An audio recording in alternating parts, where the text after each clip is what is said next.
ప్రైజ్లాడండి. ఎలా ఉన్నారు? బాగున్నారా? ఈ దినం దేవుని వాగ్దానం చూసుకుందామా? రండి, చిన్న విషయం పాడుకుందామండి.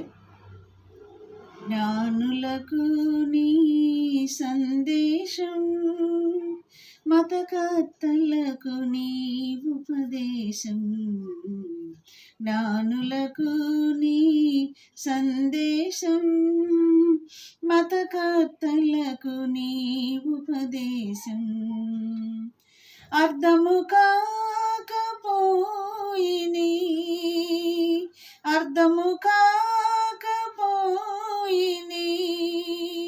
పతితాలెందరు నీ జీవజలములు త్రాగితిరే.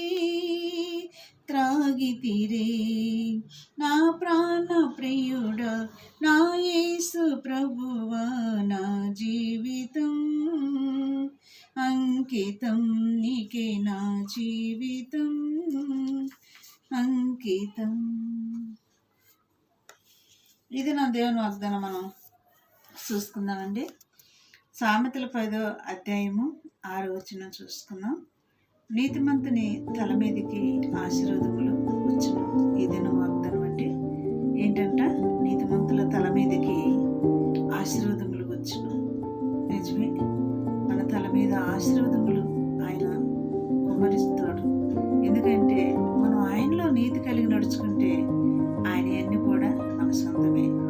ఆయన మనల్ని ఆశీర్వదించడానికే దేవుడు మనల్ని ఆయన ఆస్తికర్తలకు చేయటానికి మనల్ని ఆయన పిలుచుకున్నాడండి. ఈ దినం వాగ్దానం అండి. మరి ఇటు వాగ్దానాన్ని బట్టి మనం ప్రార్థన చేద్దాం.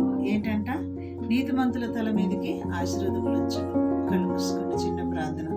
స్తోత్రములు ప్రభువా యేసయ్యా, ఇట్టి మాటలు వింటున్న బిడ్డలను, చూస్తున్న బిడ్డలను దర్శించి మమ్మల్ని అందరినీ కూడా నీ రాకడకు సిద్ధపరిచి ఆయన ఎత్తబడే గుంపులు ఉండలాగా సిద్ధపరచమని నజరేయుడైన యేసుక్రీస్తు నామములో వేడుకొంచున్నాము.